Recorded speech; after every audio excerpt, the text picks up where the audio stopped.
So what I'm going to do today is give you a visual summary of the Talpiot tomb and also what the latest is, because the story continues. I'm going to call this a tale of two dynasties. I call my book the Jesus Dynasty, not the Jesus family, because everybody has a family, but everybody's not royal, right? And so Jesus had a family, but he's also of the royal lineage of David. I know you might be tempted to take that in a kind of a symbolic way or some spiritual way, like he's our Lord and Savior. But believe me, in the days of Herod the Great, Herod Antipas, Vespasian, Domitian, Trajan, Hadrian, we have records from Eusebius and other places that they are arresting people and killing them for being of that lineage. It doesn't mean that in the early decades of the century, Jesus was being hunted at every moment because he's of the Davidic line. He's not. But by the 50s, 60s, and certainly into the 70s and 80s, it became pretty dangerous to be part of the royal family. And in fact, two grandchildren, maybe sons, maybe grandchildren, we're not sure, of Jude, the brother of Jesus, were arrested and tortured during Hadrian's time. We have a record of that. So I called it dynasty because I wanted to make the point that when Jesus dies, he's succeeded by his brother James, who's of the same bloodline. So it's what we call a caliphate. It's just like in Islam, the Sunni and Shia. And then when James dies, he's succeeded by Shimon bar Clopas, and when he dies, he's succeeded by Jude bar Clopas, whom I take to be brothers of Jesus, others would take to be cousins. You know that controversy. But still, whether they're brothers or cousins, they're of this royal family. And the royal family in general lasts on into the 2nd, 3rd century with lots of references. And in the Eastern Church, those of you who are Greek will know this, right? We have somebody. The family was much more revered. They didn't think they were children of Mary, neither East or West.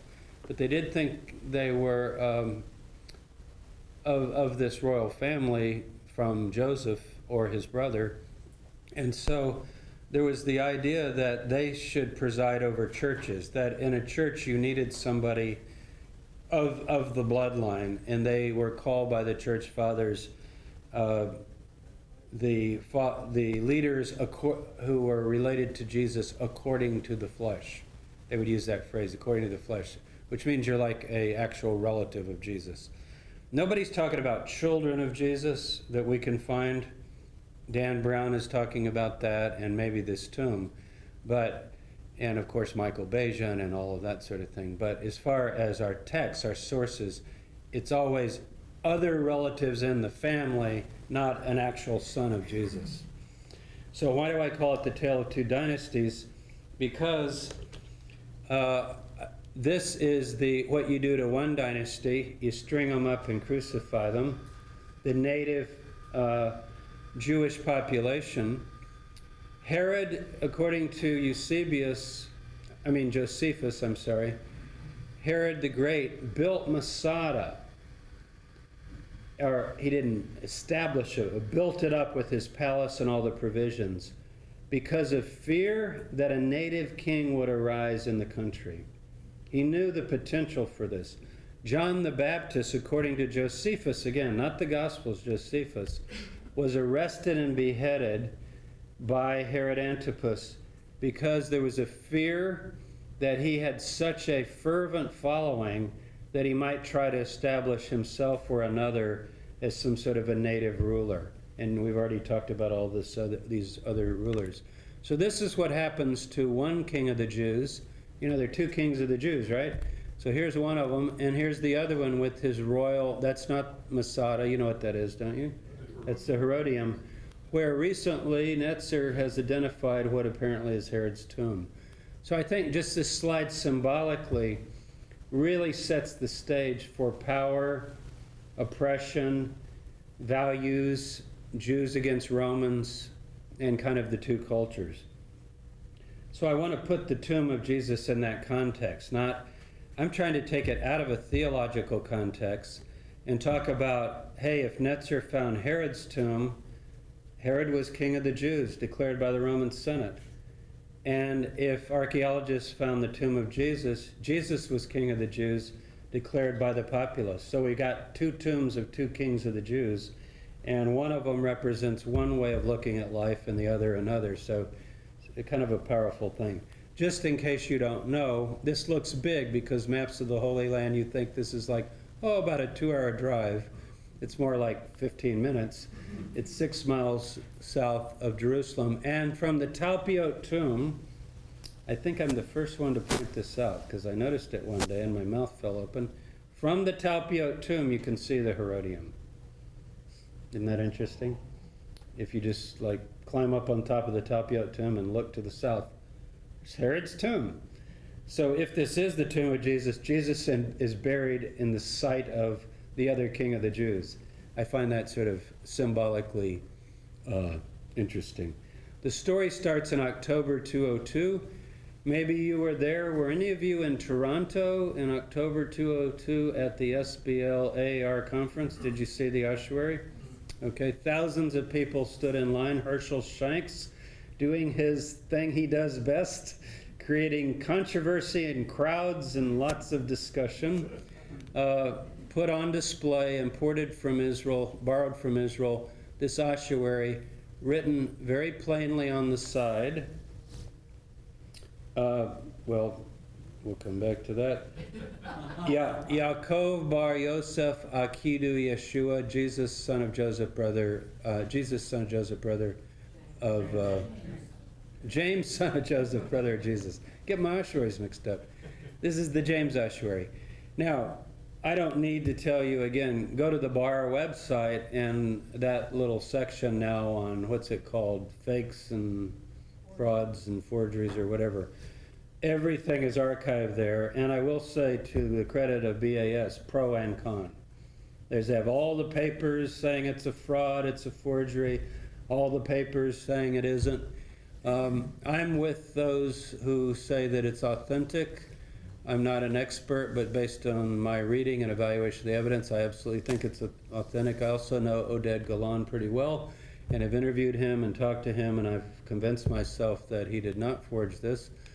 It's possibly written in two hands. That is, you have, first of all, it's possible somebody wrote Yaakov bar Yosef, and then later, this often happens, you add another tag to say, you know, the brother of Jesus, not another Yaakov bar Joseph, because there could be more than one. But anyway, this was reported to be the ossuary of James, the brother of Jesus. So it would be the first physical artifact ever discovered that could be actually connected to Jesus. So that was quite significant. It turned up not at this, I just took this as an example. This is in the, I think it's in the Christian Quarter as you're walking down toward the Church Holy Sepulchre, but it makes a great picture. There are 13 or so of these licensed antiquity shops in the old city. Many of you have been in them, I'm sure. And the fiction is that everything they sell was discovered before 1978. The truth is that things are regularly being robbed and brought into these shops, although it's denied by the shopkeepers, and that there's an illegal trade going on. Most of us in the field of archaeology do not buy things from these shops because we don't want to support the robbing of tombs, and if there's no market for it, then it won't happen as much. Unfortunately, there will always be a market for it because tourists come and want this stuff. So anyway, according to Oded Golan, he got this ossuary years and years ago, before 78, of course, right? Because if he didn't get it before 78, then he doesn't own it. So 78 is a really key date. It might be the one thing he's not remembering correctly, notice my language, on purpose, but other things he might be saying truthfully. Now, this is a painting of Paul and Peter. So notice I'm going to get Paul and Peter in there. Where's James? If you go to the Vatican or you go to St. Paul's in New York, the great cathedral in New York, you walk in and on your right is Peter, on your left is Paul, the two great apostles, East and West, one to the Jews, one to the Gentiles. They're the founding pillars of the church. But in fact, historically, a lot of my book is about this, James was the leader of the church. Why isn't he in this picture? Because James was essentially ignored, some cases written out, but mainly just marginalized, because he represents what's called Jewish Christianity, right? That fossilized remnant of the Jerusalem church that didn't really accept or move on with the new revelation of Paul. And Peter, of course, is agreeing with Paul, according to this image. So Peter and Paul are buds, and they create the true church of Jesus Christ. My position is this. Jesus is in the middle. His brother, who you cannot even tell apart from him, keep that in mind, by the way, very interesting, is their buddies. And so there's Jesus, and on his left hand is his brother James. And who's this angry fellow? He doesn't look very happy, does he? That's Peter, who's looking at James and he's saying, you look a lot like our Lord, and why are you in charge? The other competition comes from the male disciples in the Gnostic texts, where they're jealous also of her. So we need another panel with Mary Magdalene perhaps, and then we could put Peter and John over here, and James and Mary Magdalene over here, and Jesus in the middle. Paul would be out here somewhere doing his own thing. You know, if we're trying to really go back and give everybody a place at the table. Before Herodian times, and this is from prehistoric up to the Iron Age, we do have cave burials, but basically the cave is just where you drag the body, let it desiccate, and then you gather the bones, and they're bone pits, and all the bones are differentiated, or not differentiated rather, so this skeleton is more recent, so it's sort of intact, but in another 50, 100 years, other bodies would be put in the cave. It's a family burial cave. These bones would be all gathered up and put on top of other bones, so finally you have a bone pit that's just full of everybody's bones. That's called being gathered to your fathers. Okay, so you don't keep the individual. You wouldn't know whose skull was whose femur was whose. It's all, God will have to sort it out in the resurrection. This is Ezekiel 37, right? The vision of the valley of dry bones. Now, in the year 2000, that's 2 years before the ossuary was displayed in Toronto, I was hiking with Shimon Gibson and our students who had been digging at the Suba Cave, and we came across this freshly robbed entrance to a tomb in the Hinnom Valley, Hell. This is still some of the debris from the robbery. It's still there today. We've just left it because it doesn't move. It kind of makes a good picture. But when we came, we saw much more pieces of broken ossuary's bones scattered. It just looked like some wild animal had gone in there and just broken everything and stirred everything up. The tomb had been sealed before that. You see where the sealing block would go right here. So this was freshly robbed, probably the night before. Like we came on it at about 3, 4 o'clock one afternoon. It's probably robbed the night before. We called the IAA security people who are in charge of guarding antiquities. And they said, well, you've got your students there. You guys are archaeologists. Go ahead and check it out until we get there. We want another cup of coffee. And so we went in, and that's where we found the shrouded skeleton that I've already talked about. And it had 3 levels, and in the bottom level we found this. Now, we put all these ossuaries back together. But notice there's pieces like that's missing, this is missing, pieces like that, pieces like this. Those are plaster. I think I didn't do this, but the person we had do it. What a job. Isn't that a nice job? So these are now okay.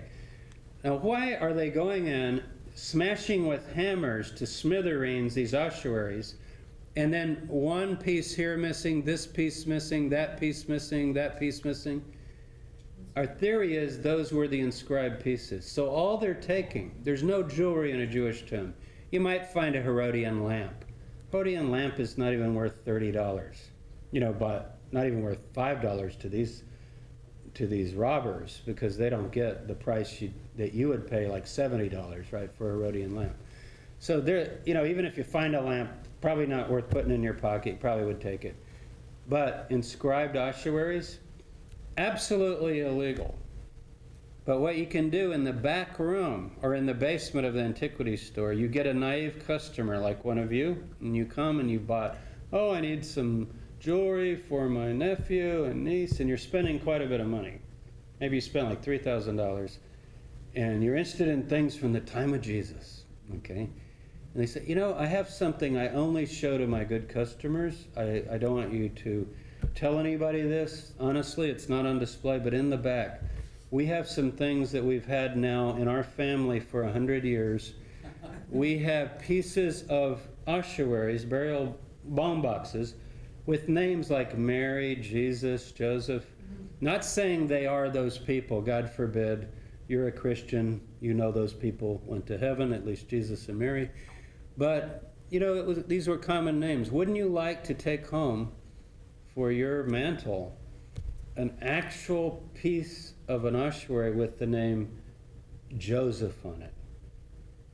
$500 or $1,000 or whatever. I'll tell you a quick story. Kathy's heard me tell this. Right after we found the tomb, I went to an antiquities dealer that I deal with pretty often. Not purchasing things, but trying to basically figure out what's going on. And I said to him, I'm sure you know nothing about this, but you might have heard a tomb was robbed last week in the Hinnom Valley. This happens rarely, by the way. There are dozens of unopened tombs. It's hard to believe, but in the Hinnom Valley. And the penalties are so strict for robbing them that it's controlled by, these are not random people just say, hey, let's go rob a tomb tonight. This is all agreed upon. Like maybe once every 5 to 7 years, okay, let's get another one, because people, in Arab cultures, people know what's going on. Like where we dig, we have this foreman, Yusuf, that we love very much. We couldn't do the dig without him. He's all tied in with the local population. If one of our kids, let's say their backpack was stolen or something, at the site, we'd have it back that night. There's no problem. I mean, we guard our stuff, but I guarantee you, if it was stolen by like one of their people, this is like an Arab village. He would just go to his father and say, could you talk to all the fathers in the village? Some kid has stolen a purse. And believe me, the purse will show up again very quickly. You quiz the kids and the kid's lip starts trembling. Do you know anything about this? We lost a camera once. Did I tell you this already? Charles Worth and I were down with Josias in the Judean desert. Camera locked in the trunk of our car, climbing the Alexandrium, which is one of the desert fortresses down by Jericho. And we get back and our trunk is jimmied and open, and the camera's gone. So it's an expensive camera. Charles Worth belonged to, and Joe, who used to live on the Mount of Olives, says, don't worry, it's not a problem.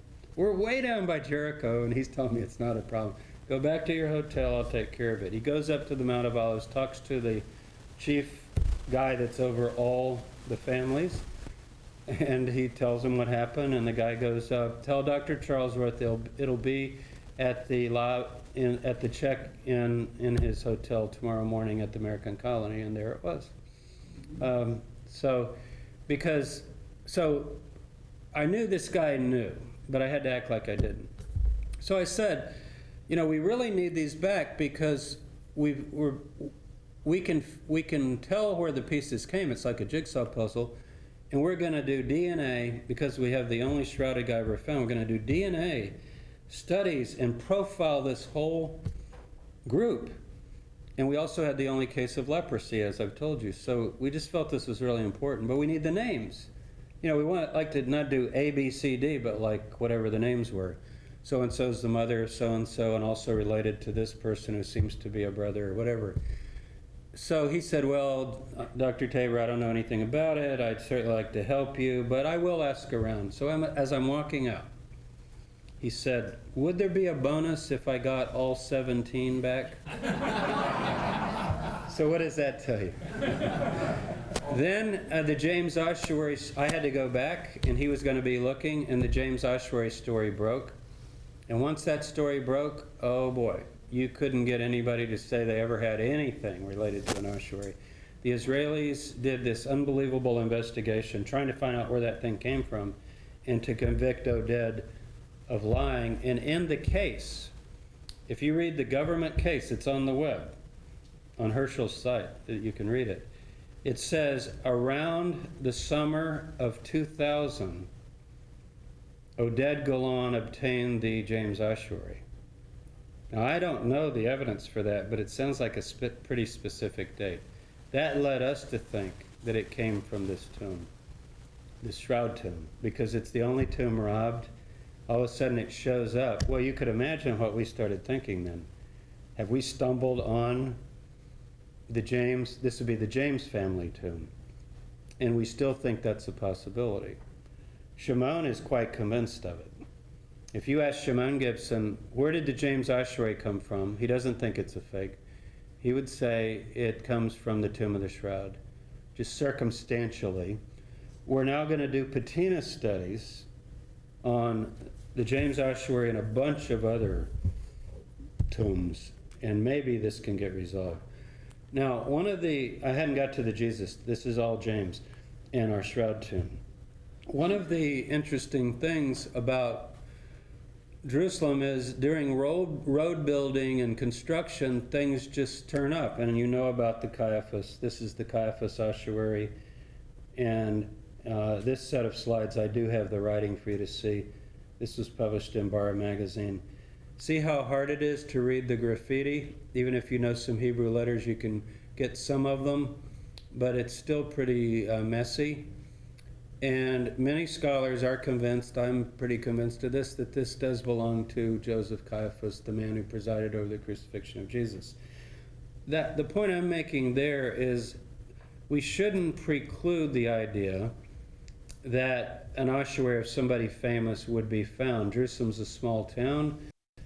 The burials are all around the perimeter of the old city.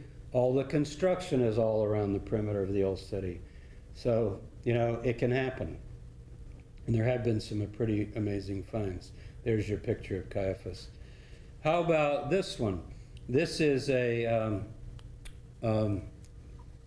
ossuary that was discovered. Actually, we don't even know the provenance of it anymore, but it is probably the ossuary of Simon, who had the son Alexander, who carried the cross of Jesus, because he's actually from Cyrene. There's the whole inscription.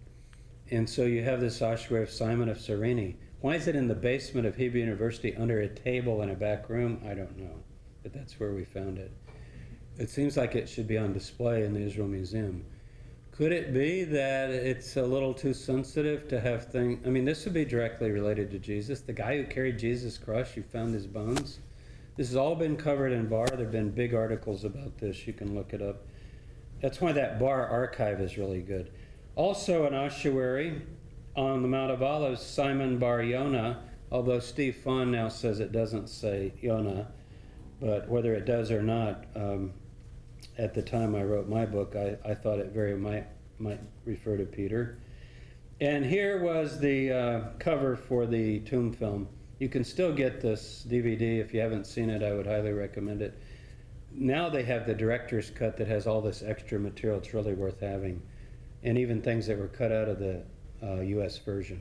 I'll show you two pictures in a minute that were cut out of the US version, and I'll have you guess why.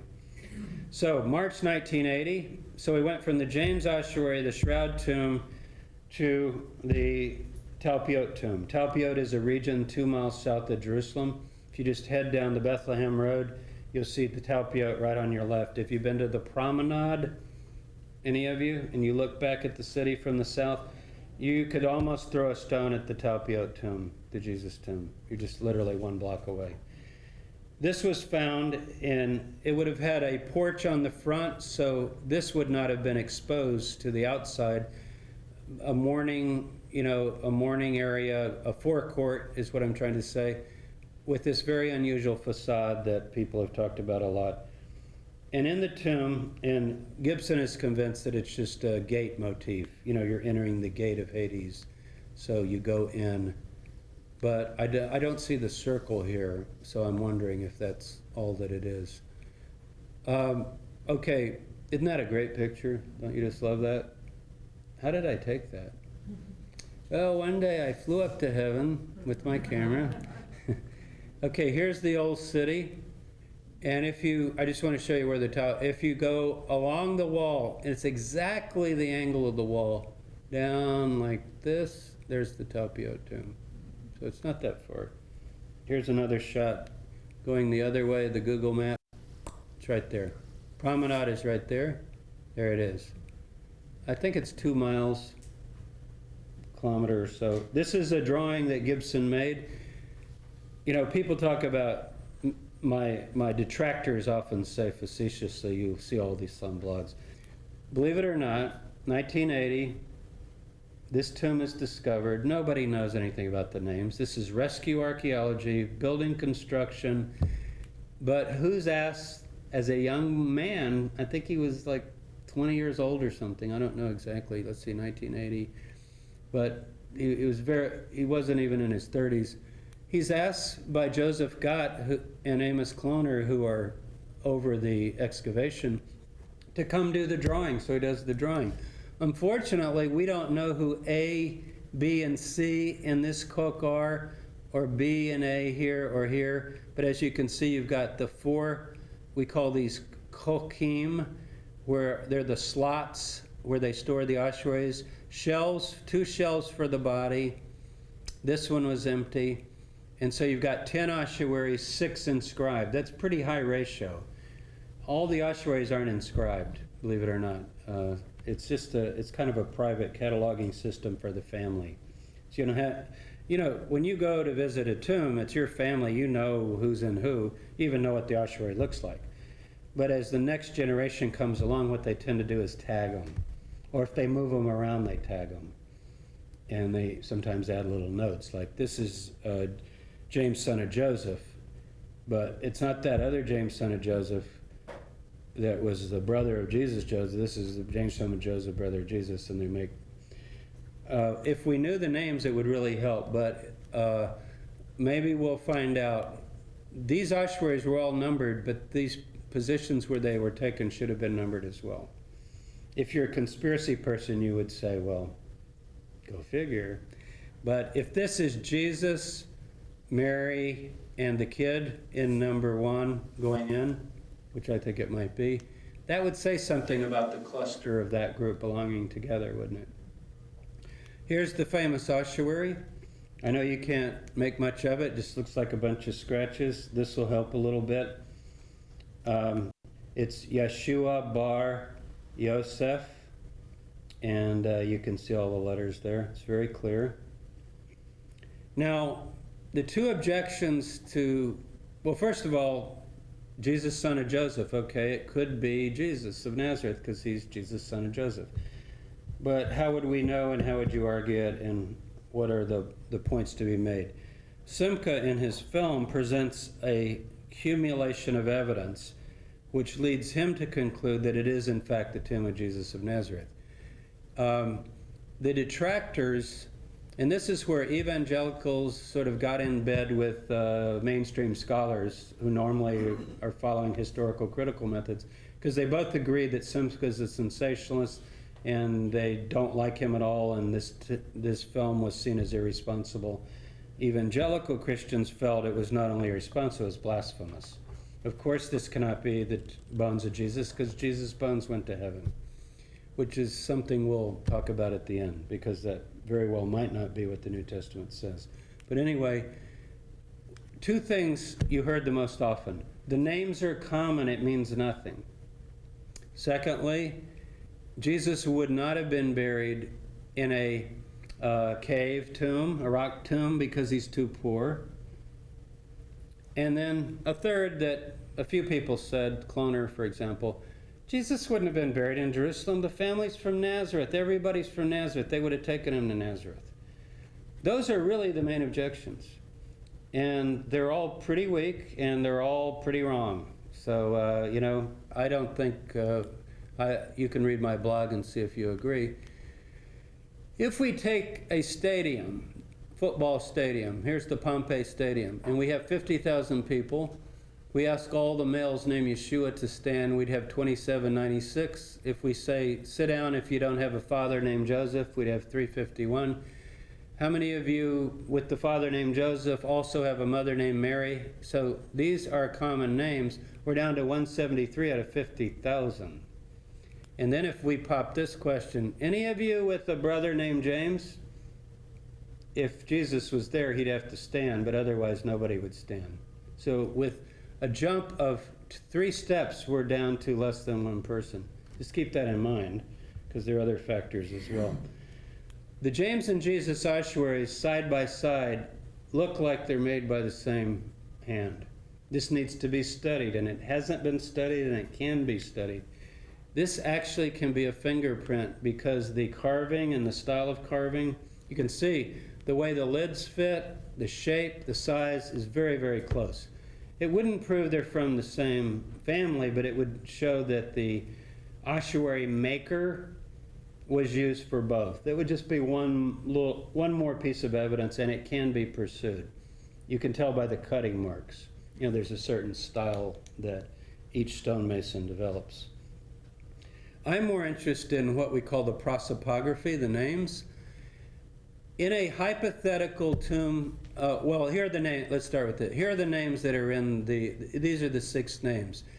Yeshua bar Yehoseph, Jesus son of Joseph. Yosei, which is a nickname for Joseph, but it's a very rare nickname, and it's a nickname that appears in the Gospel of Mark for Jesus' brother Joseph.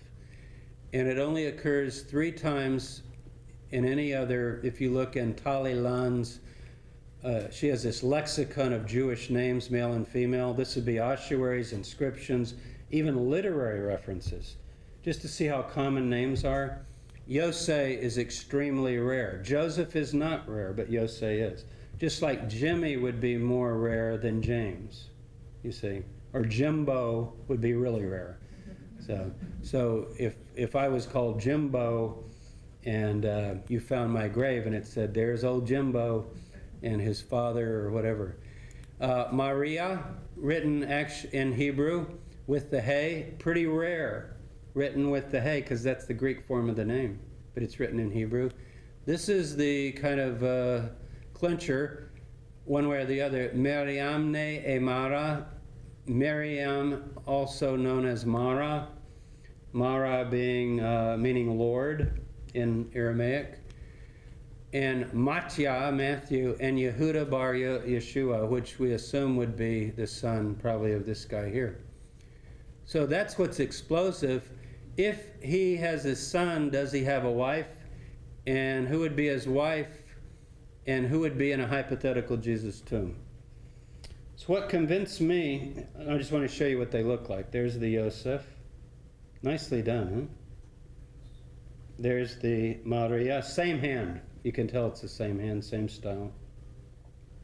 Here is the beautiful Mariamne Emara. Now, Stephen Fawn argues, and also Jonathan Price now agrees with him, that it doesn't say Mariamne with the N, that it's actually Miriam Kai Mara, that it's 2 women, Mary and Martha. Actually, when I first heard that, I said, hey, not bad. I always knew Jesus had 2 wives. No, I'm just kidding. But, we do know 2 women, Mary and Martha, that are pretty well associated with the Jesus family. So I know Jane Schauberg is kind of interested in this because she doesn't think Jesus is having sex with any of these women, but she does think they form very close bonds and are kind of living like a spiritual family. That we have evidence of this sort of spiritual marriage in early Christianity.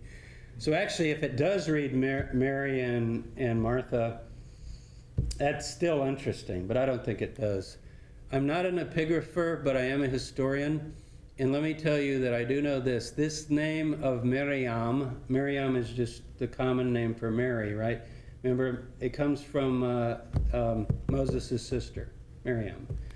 If you put the nay on it, you can have Miriam May without the NE, but if you put the nay on it, the nu and the eta, that's different. That's like Jimbo. What that means is, well, I did a search on the TLG database, which has all of Greek literature. This is from Homer to the Byzantine period, or actually even late Byzantine period. For any forms of the name Miriam with the nu, the end sound, only 2 came up. The ossuary didn't come up because it's not in the database yet. One is Hippolytus, referring to Mary Magdalene, and the other is Acts of Philip, referring to Mary Magdalene. So if that is truly written with the nu, this sounds like it's a form of the name only known and associated with Mary Magdalene. I think that becomes quite important.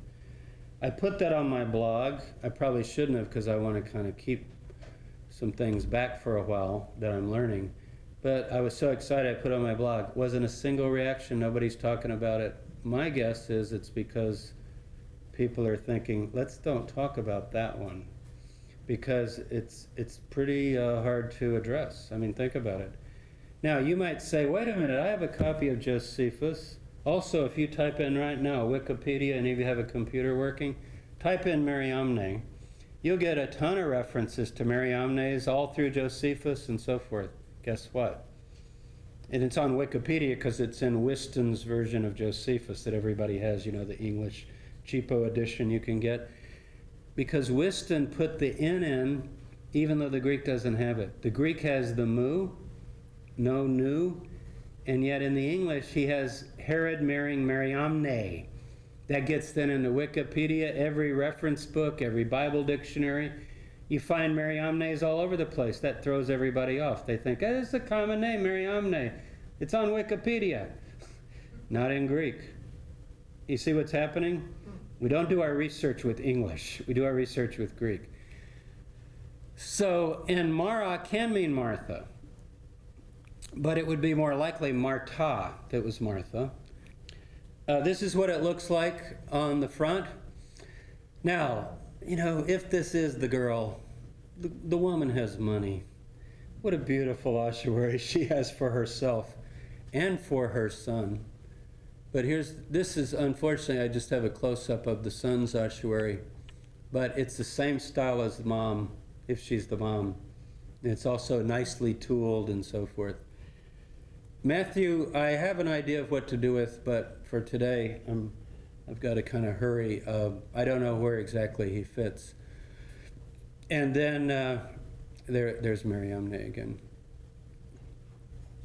I'm skipping that. What is happening here? This is interesting. This is Jesus and Mary Magdalene. Look at her stomach. Maybe she's just overweight. This was cut out of the film. I think it's very sweet, actually. It's Jesus. He just sort of kisses her on the cheek one morning, asks her if she wants her coffee brought to her. And this is when they're cooking one day, and they're talking about little Judah's really kicking. Here's the ossuaries as they're stored. Here they are out on the table. There's only 4 because Jude was on tour in America, and Mary's in the basement of the Israel Museum. But anyway, there they are. This is a 60 Minutes reporter interviewing me about them. Now, we know 2,538 male names, 320 female names. This is in all sources from 200 BC to 200 AD. All Jewish sources connected to Palestine. We're not doing the whole Mediterranean world here, because then you get Latin and Roman influences and so forth. But in the native land, Joseph is 8.6%. People say these are common. It's common, but That means if you have 100 people, 8 of them would be Joseph. Yeah, I'd say that's pretty common. Jesus is 3'9". That's really not so common, but it's somewhat common. Jude is 6'5". Matthew is 2'4", way down there. James is 1'6". And Mary is 21%, about a quarter. Some people say half, but these stats are pretty tight, I think. Now, notice this. This is just something I worked out with Feuerberger and I thought was interesting. Jesus, son of Joseph, Judas, son of Jesus. If you take those 3 names and any other of their possible combinations, they would disqualify the tomb as being the tomb of Jesus. You see why? Because if you had a Joseph, Judah, and a Jesus, this is 3 generations. Or a Jesus, Joseph, and a Judah, or a Jesus, Judah, and a Joseph, or a Judah, Jesus, and a Joseph. None of those names of the grandfathers fit the sons and fit the children. This does fit, except we didn't know this kid. You follow? So that's just sort of interesting that people say the names are common, but if you switch them around even a little bit, you can lose the possibility. So if you're working on what I call a hypothetical tomb of Jesus, this is my argument, because I'm convinced this is arguably the tomb of Jesus. Arguably, meaning you shouldn't dismiss it. I would come up in a hypothetical tomb of Jesus based on Jewish law. Who would be properly buried in a tomb of Jesus? Jesus himself, who dies in 30, Joseph his father, Mary his mother, any wife or children of Jesus, any of his brothers would belong there, James, Jose, Simon, and Jude, with their wives and children, and his sisters if unmarried, otherwise they'd be in their husband's tomb. So that's not who's in the tomb, that's like who potentially you could put in the tomb. There I am in front of the tomb. This is all modern. The tomb is down below. It's been sealed up. It wasn't sealed by the IAA, as you saw in the movie. This is what it looks like inside. We want to go back in it because, look, there's graffiti all over this tomb. It could be modern, but I think it needs to be looked at. And this is not trash. It's a Geniza. These are holy books, prayer books, and so forth, that Orthodox Jews often store in tombs. We would like to have those moved out and do a thorough study of the tomb. And also there are bones on these shelves that are just sitting there, and they should be collected. You can even see them. That's me in the tomb.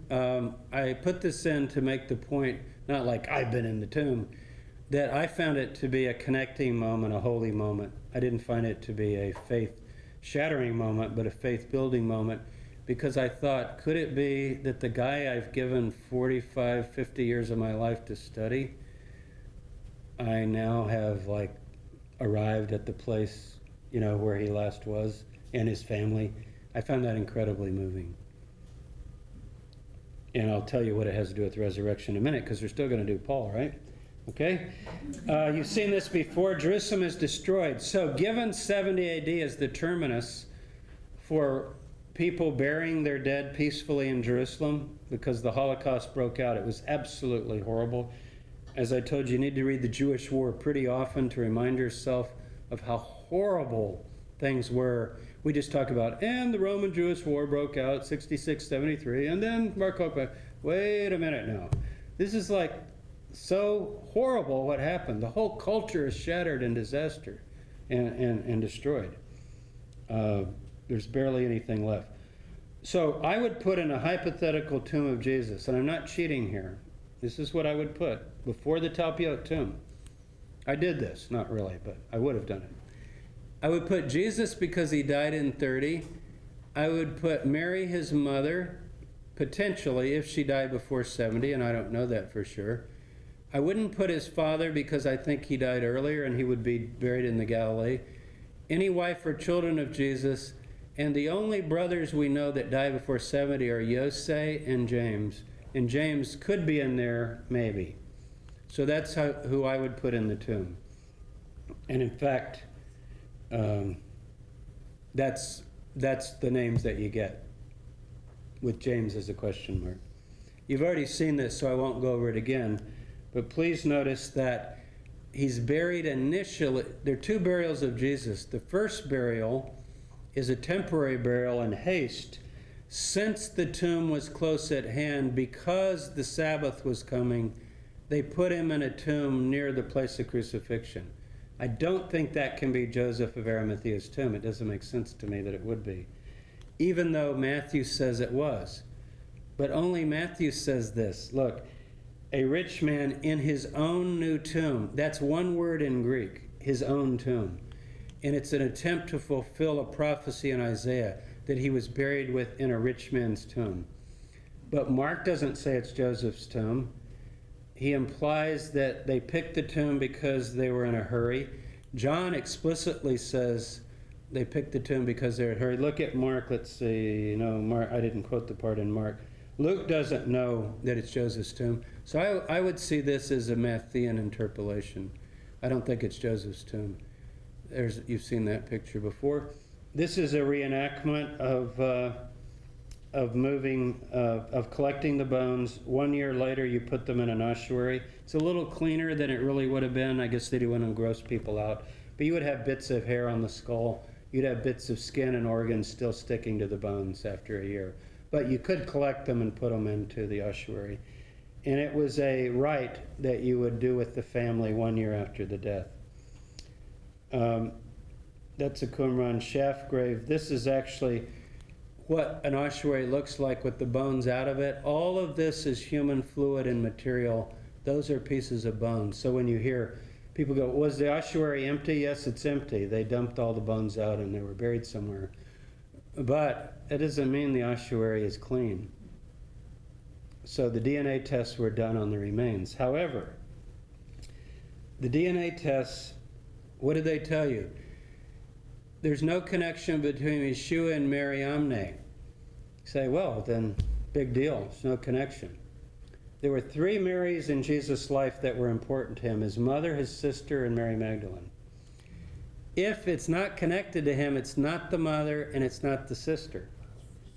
See that? So what it told you is that Mariamne could be Mary Magdalene. That's all it told you. If he had the mitochondrial DNA, if they shared the mitochondrial DNA, then it'd have to be his mother or his sister. So that's all it told you. We didn't test them all. And by the way, they're all clear now and clean. The IA cleaned them all out and scrubbed them, so there's no chance of doing anything. They said they did it because they're on display, and people look in ossuaries when they're on display. They're usually not behind a rail. You can kind of walk up. And people get grossed out by seeing human fluids and remains, so they clean them up. These were the samples of Mary and Jesus, Mariamne, that we sent to the DNA lab. And this is Kathy Reichs looking over the results of the shroud tomb and our DNA. Kathy writes novels. Some of you asked me Crossbones. Go read it. It's really quite a trip. It's this story with me turned into a 6'5" bald-headed guy who weighs 120 pounds or something, named Jake Drum.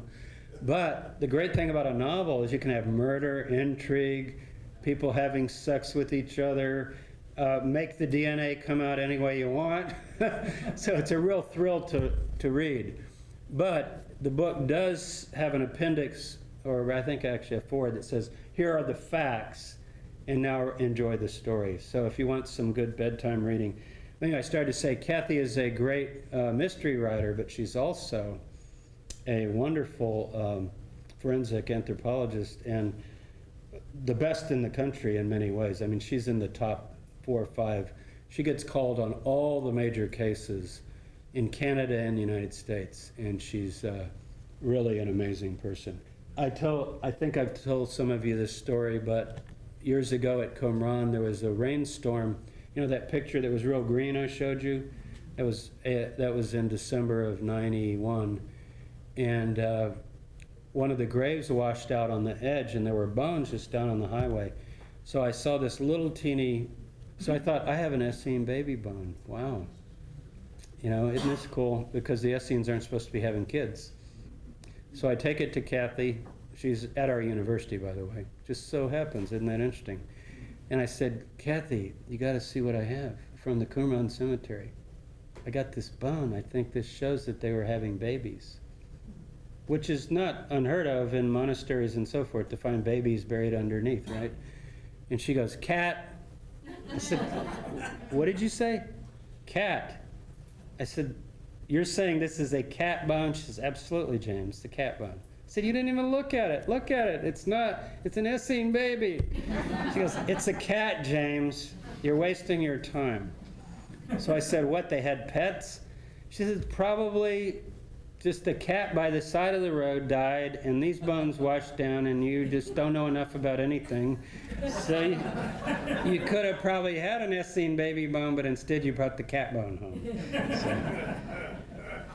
So here we have the names that I think we can make sense of, and to me, in a hypothetical tomb of Jesus, you would have Jesus, Yosef, who died before 70, Mary, his mother, Mary Magdalene, Matya, I'm not sure what to do with, and Yehuda, the son, and that is the possibility, and I talk about it all in my book. So what does Paul have to do with this? Very quickly, this is the last lecture, the last day, right?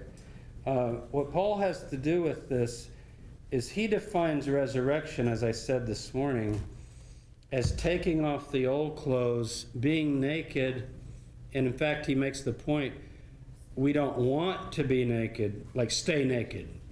He said we put off the body, the 2 Corinthians 5, and then we put on the new body, lest we be found naked. So the idea of being reclothed or further clothed is a Paul idea. So what you have to ask is, would he think, now Jesus could be different because it's just 3 days later, right? But would he think that resurrection is taking the physical elements and turning them into something spiritual? Or would he think that you leave the body behind, the soul, and then that gets reclothed with the spiritual body? So that if we're videotaping resurrection, this is a new idea. You've never thought of this before. We have a pile of bones. We could do this with graphics. And all of a sudden this sort of light, heat, and energy is over the bones. But the bones stay. That's like the left behind.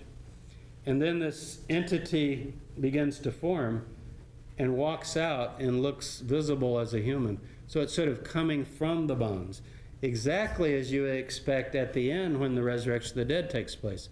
You can't, when these corpses have rotted long ago, like many of our grandmothers and great-grandparents and all of our relatives, I mean, if you dug their grave up now, you're not going to find the intact skeleton. Oh, let's resuscitate that where it can walk around like Thriller, right? That's not going to happen. What you're saying is that from that entity, God will create this new thing, right? As Paul says, you plant the seed and it dies, and then a new life comes up. And you don't have to have the husk, or let's say, he even uses the image of metamorphosis. Do you need the cocoon, in other words? Do you need the shell? It's possible that, I think, in many Crossan would hold this idea, I think, although he probably doesn't believe in resurrection. I'm not sure if he does or not. But it's possible to have a view of resurrection that is not resuscitating rotten corpses, but is affirming the ongoing bodily recreation of the person in a new state, where you don't need the old remains. Also in the book of Revelation, there's a very key phrase. The dead, Hades gives up the dead, remember, resurrect. And then it says, and the sea gave up the dead that was in it. The sea, the ocean. Well, I assume that if people fall overboard and get eaten by fish and so forth, the sea giving up the dead is not going and finding those atomic parts of that person